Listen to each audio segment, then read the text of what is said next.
Hold on. Am I good now? Okay, thank you.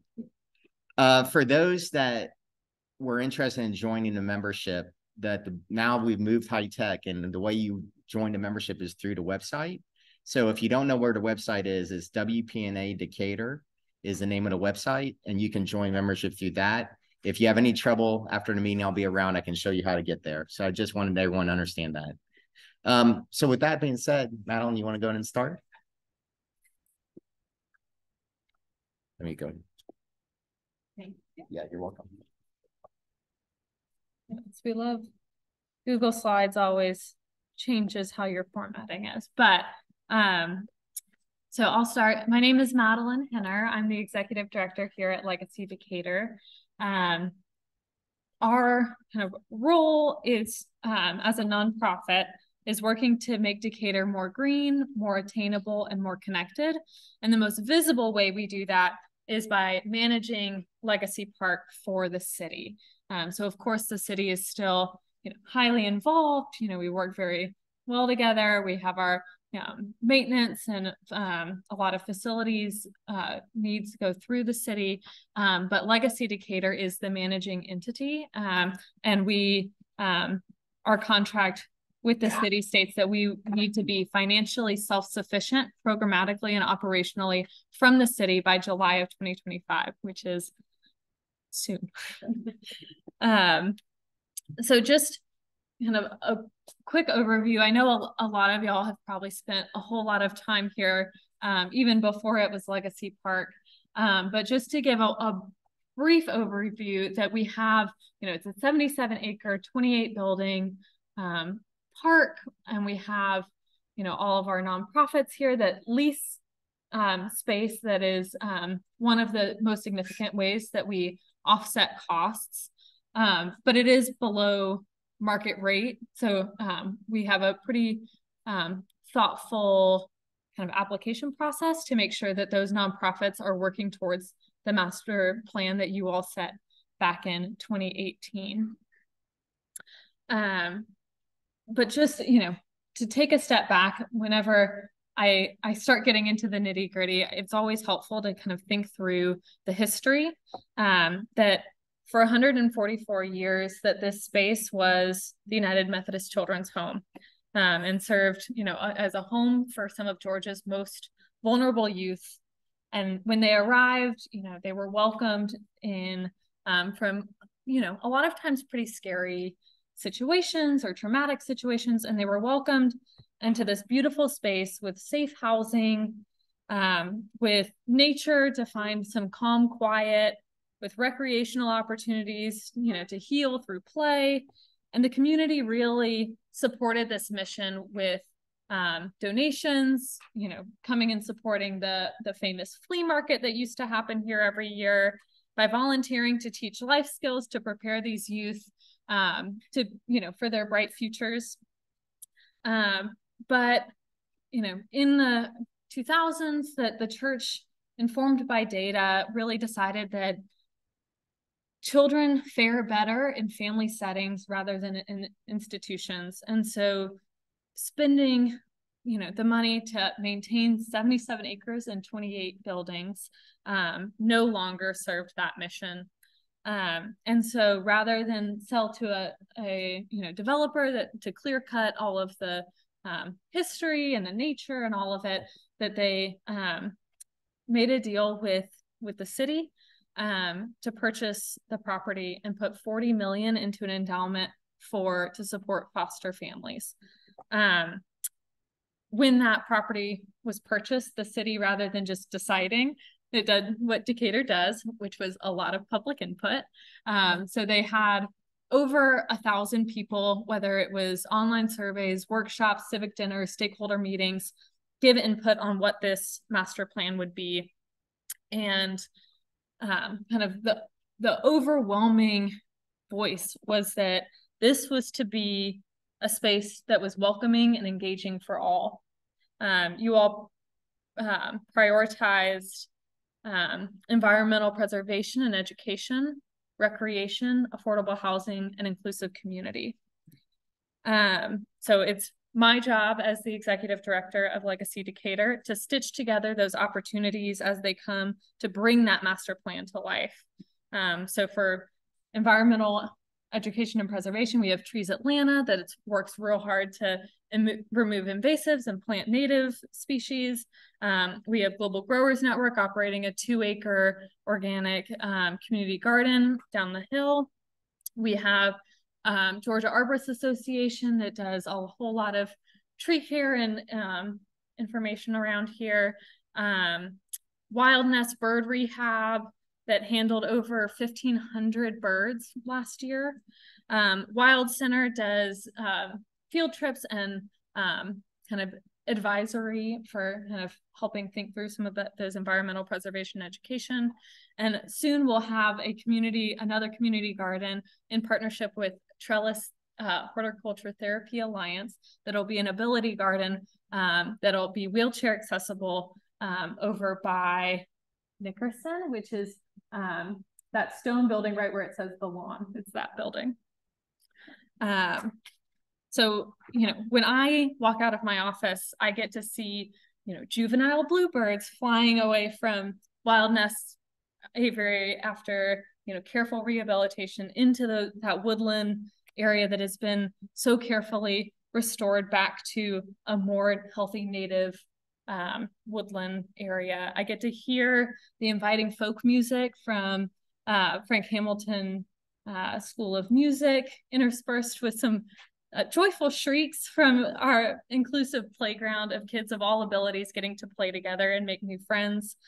During Trekkin' Tuesdays and other events, I get to smell and taste the amazing food of the Refugee Women's Network and other small local businesses.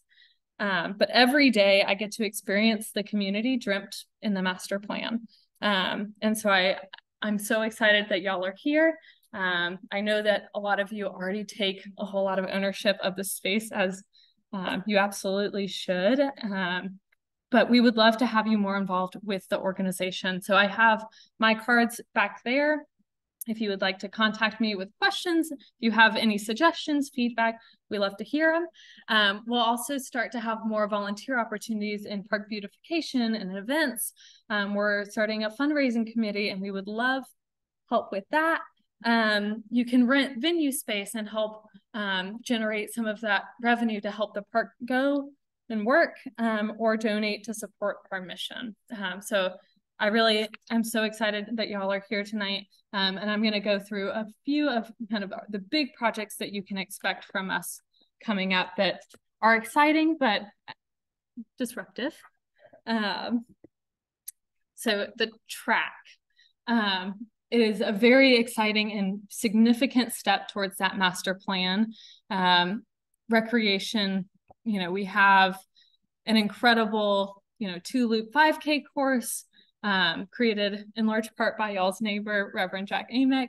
But soon we will also have a state-of-the-art track and field facility. So this will be both shared by the school system, but also have open community use and programming from Parks and Rec. This is expected to be about a year-long process. We're expecting to be wrapping up in December. It is weather dependent, as construction is. But it is loud. The fencing means that some of your normal trails aren't in use right now. But at the end, we're going to have this incredible community use. We'll also have public bathrooms, which is very exciting. This is the 132 units of affordable housing that will be coming through the Decatur Housing Authority. So they will be starting relatively soon. Again, that's dependent on some just kind of I's dotting, T's crossing kind of thing. But that'll take some time. That'll be a multi-year process given the federal funding involved and the building structure in 2 phases. But they have worked really hard to kind of minimize how many trees they're cutting, minimize the amount of meadow that will be taken. But we are really thrilled to be able to welcome 132 households of people to be able to share in this, Decatur amenity and join our community. Just kind of north of that is our 4 cottages that will be the Creative Village. So right here. So that'll be affordable housing and studio space for DeKalb County artists. So that will be more of a single room occupancy model for artists to be able to maximize the amount of artists we're able to bring in. And then when we're partnered with the Decatur Arts Alliance for that. So we're moving on that as well. That renovation we're hoping to get started this year. Okay. So all of this new stuff and events and construction, although it's really exciting, it does affect you all the most. So we are in the process with the city, working with a consultant to think through our traffic and circulation, inside of our property to maximize parking without, paving a bunch of green space for, 4 times a year big events. So finding that balance of safely circulating people and cars through the property. We'll also be adding more pedestrian access. So the East Decatur Greenway will continue along our front. So right now it's Talley Street down to our north entrance. That'll continue all the way across our property to the corner of Katie Kerr and Columbia. So that'll be a significant improvement for pedestrian access. There'll also be a crosswalk across Columbia, which is very much needed, right? So those are some other ways. And we're also thinking through in our traffic and circulation plan, not only how we're circulating cars, but how we're circulating pedestrians and bikes and having a safe place to store those once you get to the property. And so that's kind of the highlighted version of what we're doing. If you want to learn more and just kind of experience some of this community in person, we're having a big community day featuring the Wild Center plant sale on April 13th. And we'll be kind of highlighting a lot of our nonprofits around here, also having food vendors and activities and other kind of fun for the community. And then the night before, if with a donation to Legacy Decatur, you'll be invited to join the Wild Center members for their kind of pre-sale, included with some cocktails and hors d'oeuvres. So we're really excited about that April 12th, April 13th event to share more about kind of what we do and how we bring community together here at Legacy Park. Do y'all have any questions about what we do, any upcoming things? I'm sure feedback about other pieces. I'm happy to chat. I have my cards at the back, always happy to meet one-on-one or in small groups. But I really appreciate y'all letting me come tonight. I have a quick question. If you were interested in events going on with Legacy Park, would you go to your website? Yeah, so the best way to do that, we have an amazing communications person who sends, it's only 2 emails a month. But we have, if you go to our website, if you go to legacydecatur.org/give and scroll to the bottom under where it says stay connected, you can put in your email there, and we send out at the beginning of the month all the happenings. So all of the events here at Legacy Park. And then in the middle of the month, he writes tends to be a pretty beautiful long form story about something related to the park. So that's the best way. We are getting better at keeping our website updated and our Facebook and Instagram updated. But okay, that's great. Thank you. Thank you.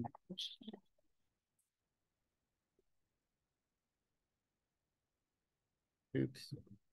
Sorry.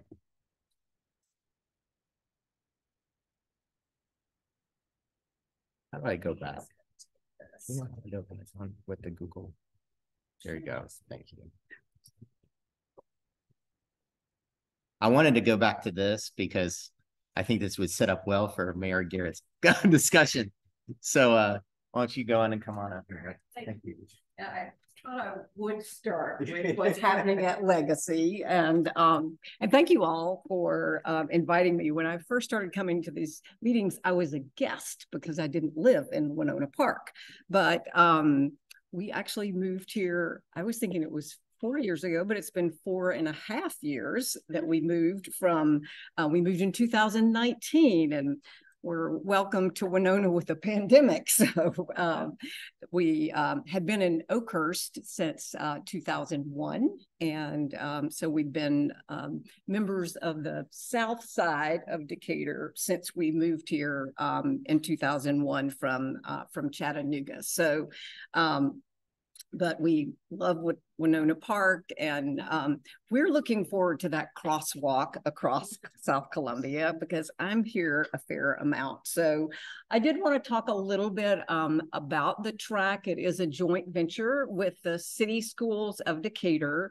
The city and the schools are putting in equal amounts of money. It is a shared facility. One of the things that we, in the developing the plan for this, because a lot of tracks around schools are fenced, and we said that doesn't invite community, and so it is not going to have fencing. We, as a part of this, we also decided if we were going to do a field and a track that can be used for community use and competition use, then we needed to have things like, you know, bathrooms and changing facilities, and the gym will be repurposed. So we can't use the gym now because it is not ADA accessible. It will be ADA accessible, and so the gym can be, you know, put back sort of into rotation. I don't know if you have walked in the last few days and looked. The dirt is definitely moving. We had a groundbreaking just a short while ago, and even since that time, and the pool is no longer there. So the pool we have, you know, we have an indoor pool at Oakhurst, we have McCoy, we have the pool at Beacon, and then we have Glen Lake Pool. That's a lot of pools and pools are expensive. And when the decision was made to repurpose the gym and to put in the track and field, then it just didn't make sense to keep that small pool. And so that's, you know, one of the exciting things. Madeline mentioned Trees Atlanta. I got an email today. Trees Atlanta has planted well over 400 trees just in the last 3 to 4 years. They've divided it. We contract with Trees Atlanta to help us get rid of the invasives. And if you walk through the back part of the property now, you can actually see they've taken a lot of the invasives and the ivy off the trees. First of all, it makes you still actually see the trees for the forest because you can see the trees, and we don't have the invasive undergrowth and overgrowth. It actually feels, when you're less isolated when you're walking back on those trails. And the idea is to really open it back up to where we really have a lovely tree canopy back there, and can enjoy that part that is, it's under a conservation easement. We can only put like natural trails back there. We can, we can get rid of the invasives, but it will stay as a part of the conservation easement.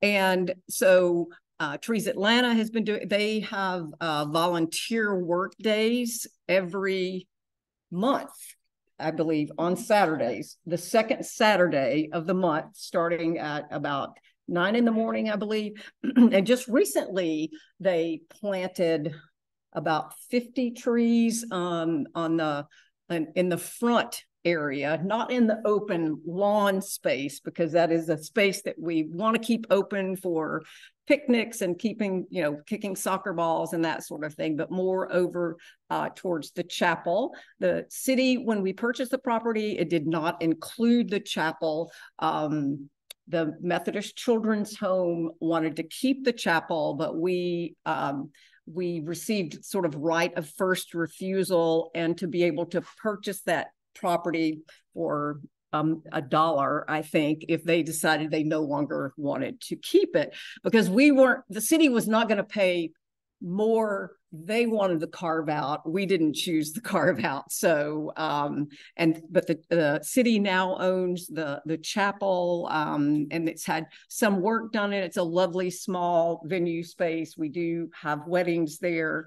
If you haven't seen the barn has been restored inside. It's lovely. It's a small event space, and Madeline can tell you about how to rent that. We've had several different events there. And once this part is done, the road will also be redone to get down to the barn, so that we hosted some of our state representatives a year and a half ago there, and one of our state reps said, "This is the worst road I've ever had to walk down." And I was like, we're working on it. So, but it will have a much easier entry to get in and out. So, I did want to just comment when the superimposed housing village went up. As you know, the South Housing Village will be built in 2 phases. Phase 1 is 66 units. Phase 2 is 66 units. The funding for I think actually the loan was supposed to be, that the Housing Authority is getting, was supposed to be actually signed this week. And then it won't be long before the ground is broken for the first units. And then they've received the tax credits for the second phase 2 units, but they will be done in succession. One of the questions I was asked to answer was about the road that shows up there. On the master plan, it did show that connector going from Katie Kerr, changing that to go directly to Kirk, I think. None of that will be decided. There will be community meetings. No decision or community input processes on that particular part will happen until both South Village housing villages are completed. So, if there's something that's put out there saying, the city's getting ready, once that starts groundbreaking and you see, trucks, that's not a road. There is going to be an interior road that will be a part of this, but that road that is shown as that connector, nothing will happen. There will be community input on that after the housing village is complete. So just to, I made sure I checked with the city manager and just wanted to make sure that, because we have promised the neighborhood we would let you know when that starts happening. So I also wanted, I was asked about recycling.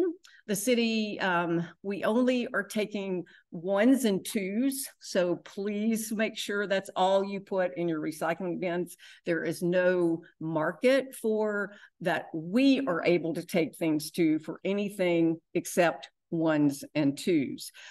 There is a CHARM facility, the Center for Hard to Recycle Materials, that is in Grant Park. A new CHARM facility is opening south on Columbia, in DeKalb County, that it's currently being worked on. And the hope is that it will be open, I think, sometime later this spring, and we'll make sure everybody knows about that. I think Decatur is their biggest customer. So you will know where to take those hard to recycle materials. Neighborhood cleanup days. I hope everybody knows our day for Winnona Park is Saturday, April the 13th. So you can put your stuff out and come to the Wow Center sale. So, but that's right. But be sure and get things out early, because our public works folks do a great job, but they get out early to start picking up everything, so that they are not working until dark on the Saturday pickups during the neighborhood cleanup days. Other things, just with respect to things that you may have noticed with affordable housing, the cottage courts on Commerce are just almost complete. We are taking applications now for those for employees of the City Schools of Decatur, City of Decatur, and Decatur Housing Authority. There are 6 units. There is one bedroom, 1 2-bedroom, I believe, and then 4 3-bedrooms. And they will range in price from $200,000 to $350,000.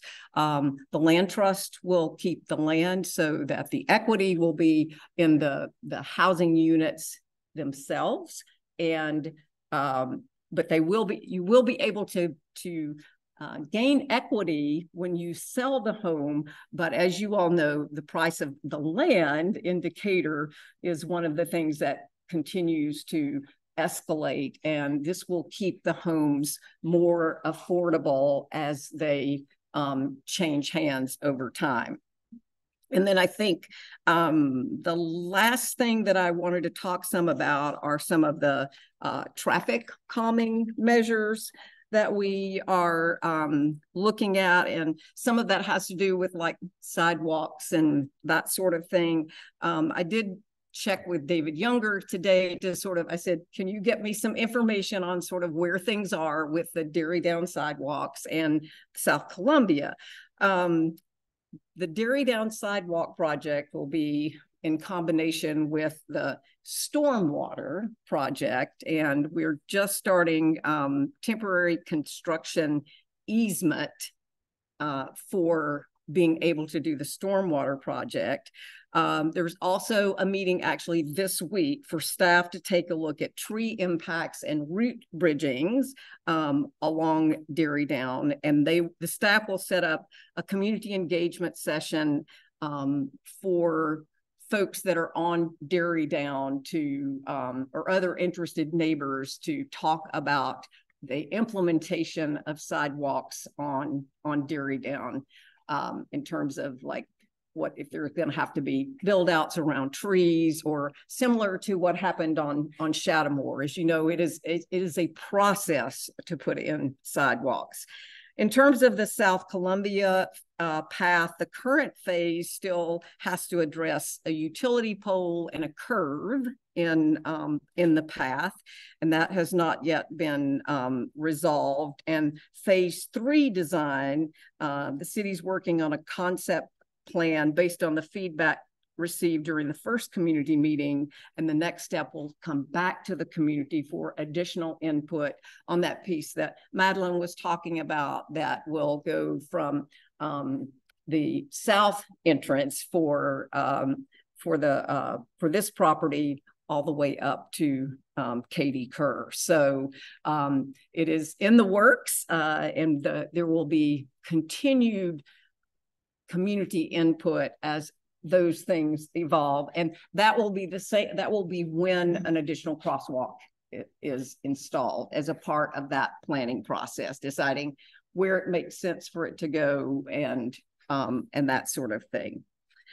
Other things that we're doing with respect to traffic calming and pedestrian safety, The city is starting a pace car program. We're going to have stickers that they're currently in the design phase, that you can put on your car and let people know that you've pledged to drive the speed limit while you're driving in Decatur, and that hopefully people they'll still get mad at you, but they'll understand maybe why you are not driving like some of the people that we see drive through our city of Decatur. We have 3 variable message boards that are movable, that will have messages out saying, that we hope they'll be more clever than things I might think of, but like your indicator, we expect you to slow the heck down or whatever. And we'll move those around to, their blinking boards so that we get people's attention at the hot spots. I'm sure Lieutenant Bender hears a lot about our hot spots. And then we just approved a budget item last night for beginning the planning process for our Safe Streets for All. Will involve community input from the entire city about where our biggest problem areas are, how we can address those. Are there corners in particular that need addressing in terms of people parking too close to the corners? Really a holistic view. And the planning process will take a while, but it doesn't mean we won't implement some of the things as that is going forward if there's something that is a more immediate need that needs to be addressed. There will be some traffic calming going in on South McDonough across from the College Heights preschool over the next month or so, closing off the slip lane, looking at some additional crosswalks there. And also, I think maybe some speed tables around. We had a petition from particularly parents who are trying to get across that street with preschoolers, and to try to make that a safer crossing. So that's one thing that is being implemented in the next month or so. And I think I addressed most of the things that you emailed me about. I'm also happy to answer questions. I also want to make sure that Lieutenant Bender has plenty of time to answer questions, and I'll hang out after the meeting as well. So any specific questions? All right, thanks.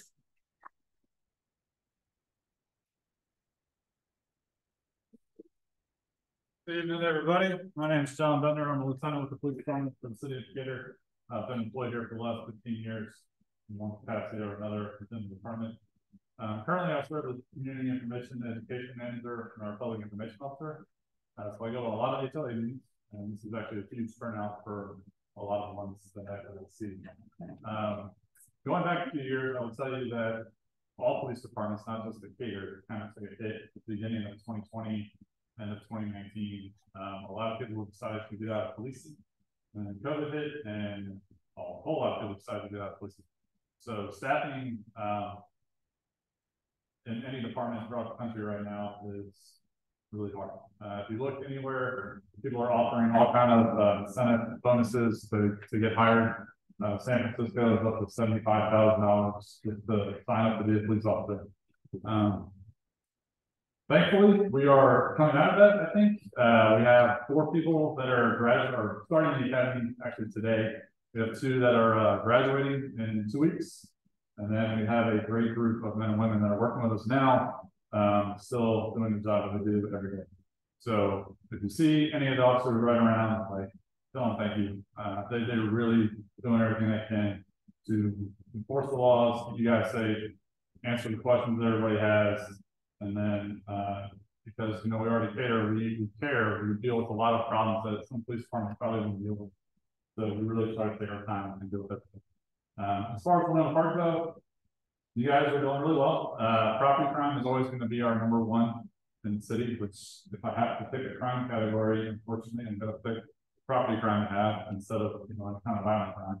Car break-ins always are going to top that list.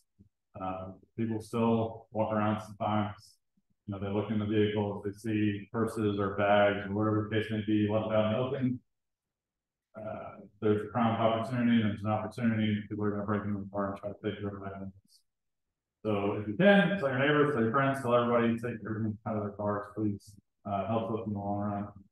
That kind of goes into when to call the police. So lots of times people will call us and say, hey, there's a suspicious person in my neighborhood walking down the street.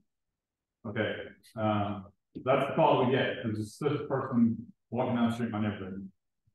So we try to preach what is suspicious. A person in and of themselves is not suspicious, but behavior that they exhibit can be suspicious. So if they're looking in the car, opening mailboxes, walking around with a flashlight in the middle of the night, kind of shining in windows, those are suspicious things.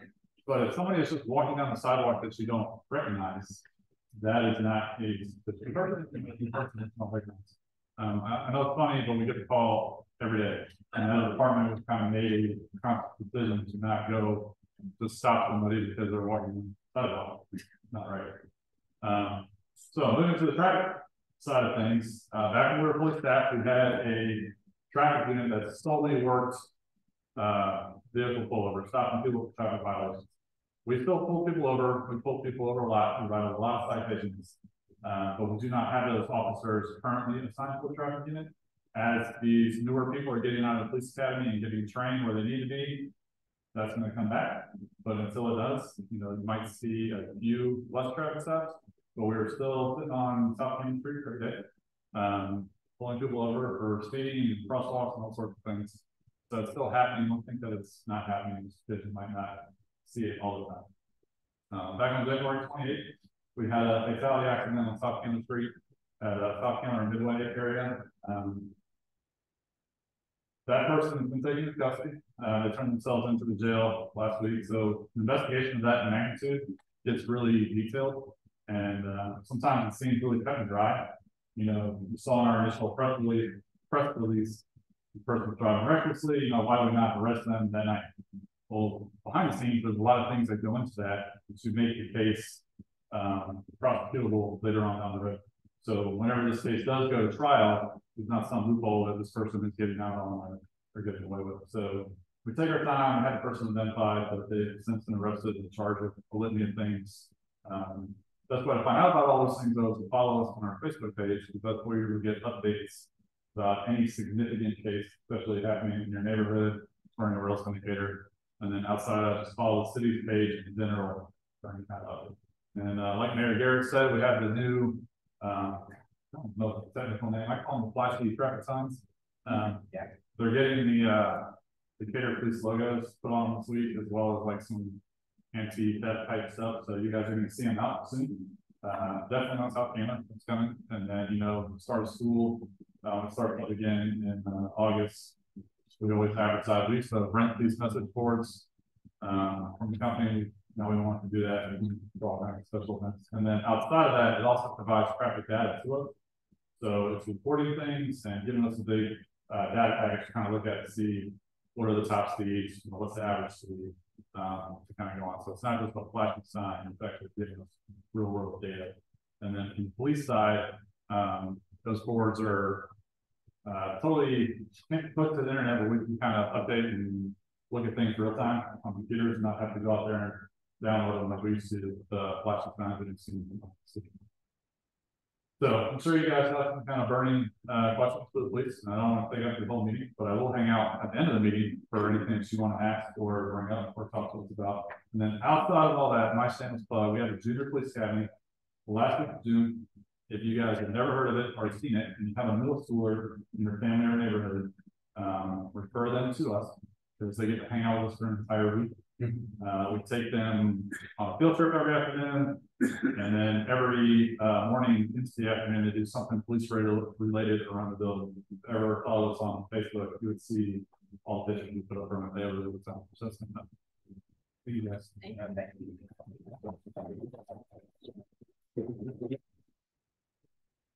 That's very, very insightful and helpful for both of you. So Seeger, you get to, do you want me to talk through this? Or you want to talk through this? You can talk through. Great. Well, I will start, but Seeger is going to fill in real quick. So we just wanted to provide an update to the membership relative to where we are from financial standpoint. And we're actually in really good shape.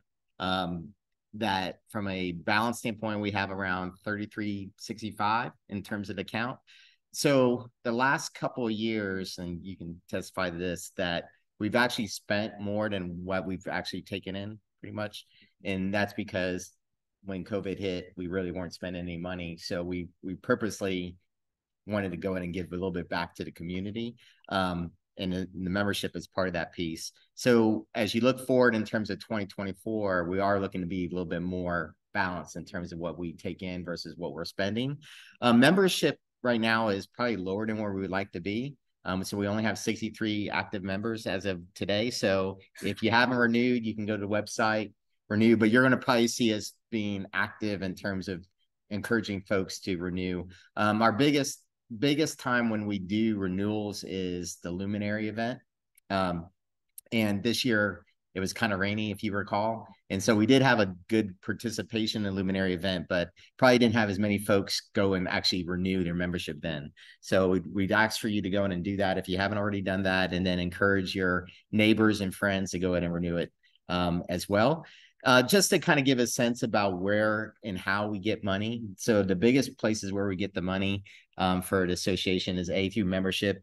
Sometimes folks do donations, so we appreciate that if you ever feel so inclined.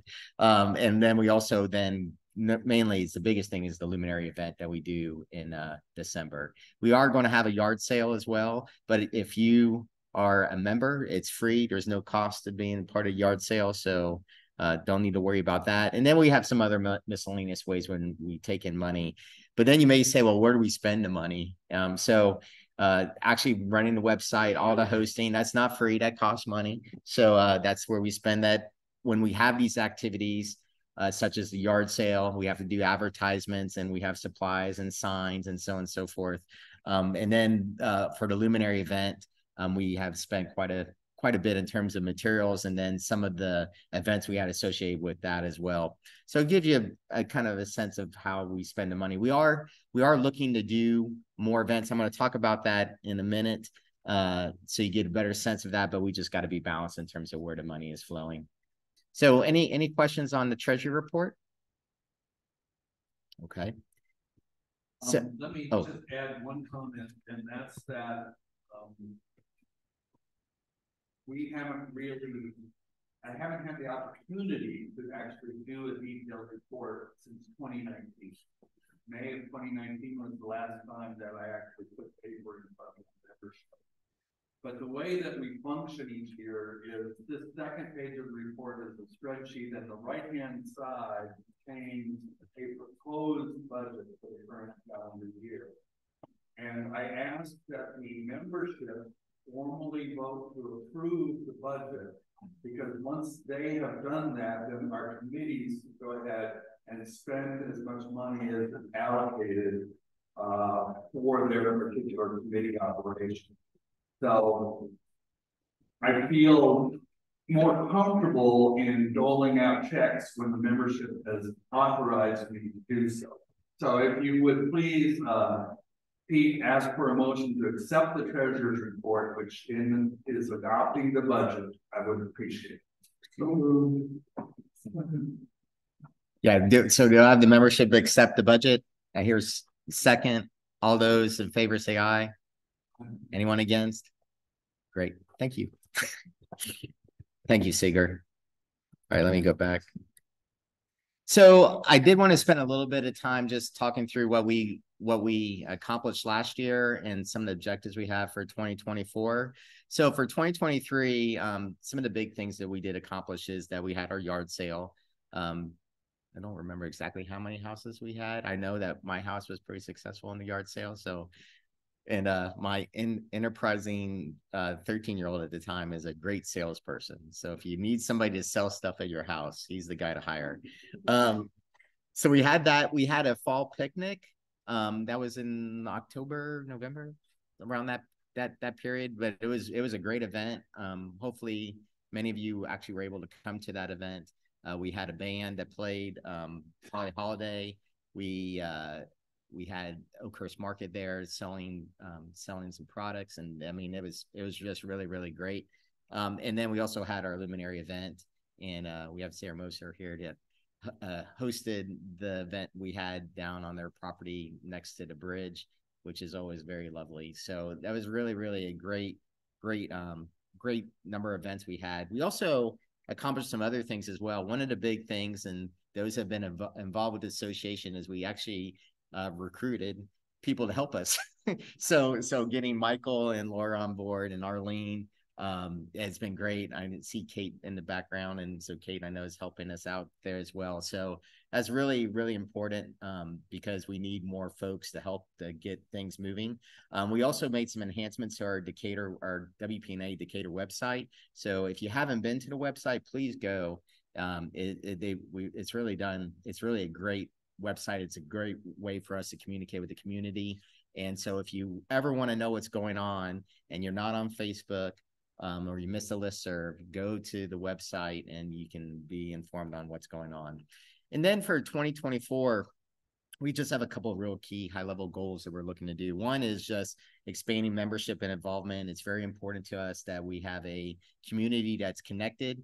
And I think we keep talking about COVID and the pandemic, that we are still working out of that as well, to just have more opportunities to get connected. So you'll see more and more opportunities for us to have those opportunities.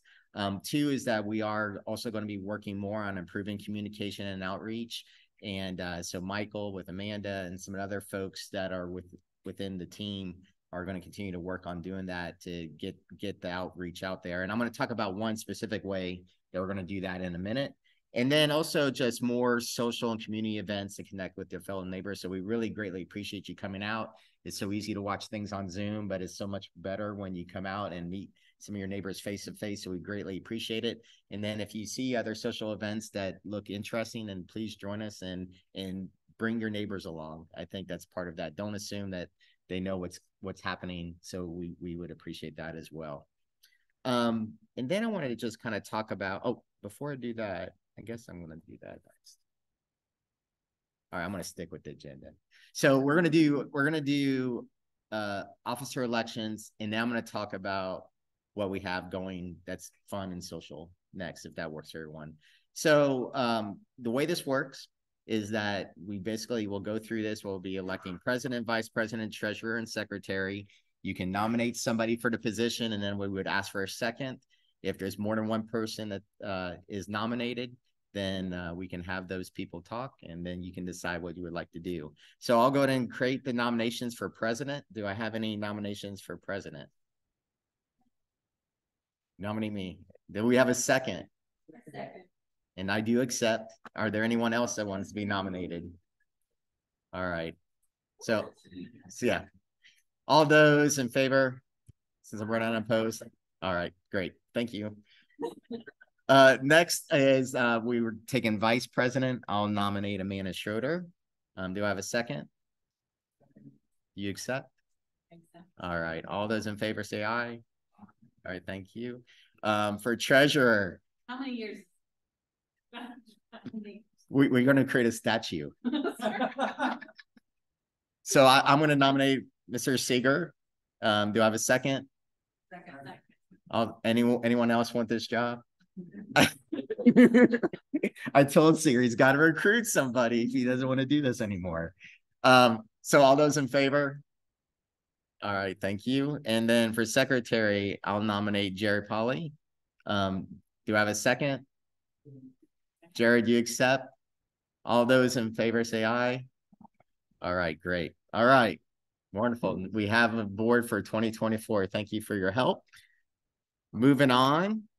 So I want to talk about what's coming, the new cool stuff. So I know this is hot on the plate for a lot of folks, is the yard sale. And as Mayor Garrett said, we have super cleanup day coming April 30th. So this is the great way to get rid of all this stuff. And if you don't sell it, then you can just trash it.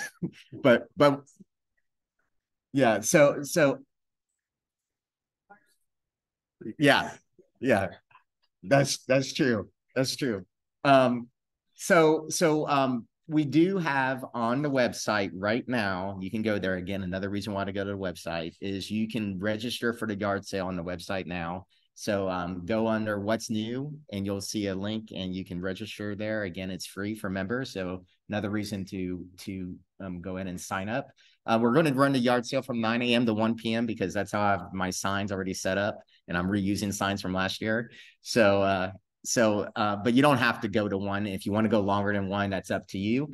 I would encourage as well, again, spread the word that doesn't have to necessarily be a yard sale. If you want to do, let's say, a bake sale, or you want to have lemonade or something like that, we can put that on the map. We'll have a map and we'll have that available for folks. So we just wanted to be a fun day, have folks come in, walk around the neighborhood, buy some things. And actually, I don't know if I'm selling things this year, but I do have a 14-year-old that is a good sales guy if you still need them. So that's that. Any questions on a yard sale? So again, Super Trash Day, April 13th. I don't know if it's called Super Trash Day. I just call it Super Trash Day. Neighborhood cleanup. Neighborhood cleanup. For us, it's Super Trash Day. So mark that calendar. Other events that we wanted to just go and put out there, and if you have any interest in any of these, please see Laura. She'd be interested in getting your input on this. So we are looking to do some beautification activities. We've talked about the Kirk Avery Triangle as one of those, to maybe do some refresh on that. Potentially some things around the bridge as well as another opportunity we've thought about. So just stay tuned for more information there. We are looking to have another picnic in the fall. So probably do something similar. So stay tuned for that. Also our luminary sale that we'll have in December. But the other thing is we are looking to do some other smaller types of social events. Maybe some of you, we had a few people show up. We did it at, what's the name of it? Glide Pizza, and that was really nice.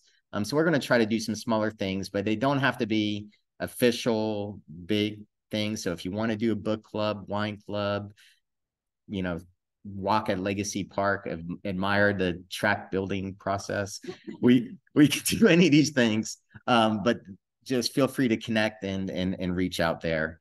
And if you have any ideas, please reach out to Laura and she'll be able to connect with you as well. The other thing that I wanted to talk about was committees and opportunities there. So maybe you don't want to be on the board. Oh, you had a question, Michael? Just real quick, I wanted to just mention there is a lot of info on Facebook as well as the website. So there's a lot of relevant timely things that pop up there.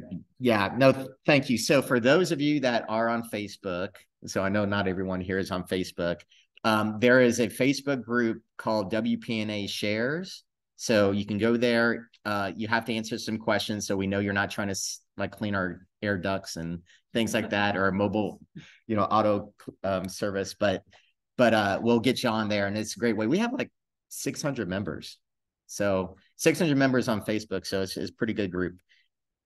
So I did want to put out there that if you didn't want to necessarily be on the board, or be a committee chair, well, actually, I am looking for some committee chairs if you're interested. So some of the things that maybe came up today were part of that sparked your interest is that we are looking for committee chairs to be over environmental and infrastructure.